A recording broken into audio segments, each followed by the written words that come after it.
Welcome students, history class with notes চ্যানেলে সবাইকে স্বাগত জানাই।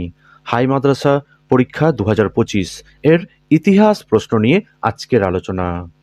তোমরা জানো হাই মাদ্রাসা বা মাদ্রাসা ফাইনাল এর ইতিহাস পরীক্ষায় থাকে দুটো ভাগ। প্রথম ভাগে থাকে সাধারণ ইতিহাস 64 নম্বরের এবং দ্বিতীয় ভাগে থাকে ইসলামের ইতিহাস 26 নম্বরের।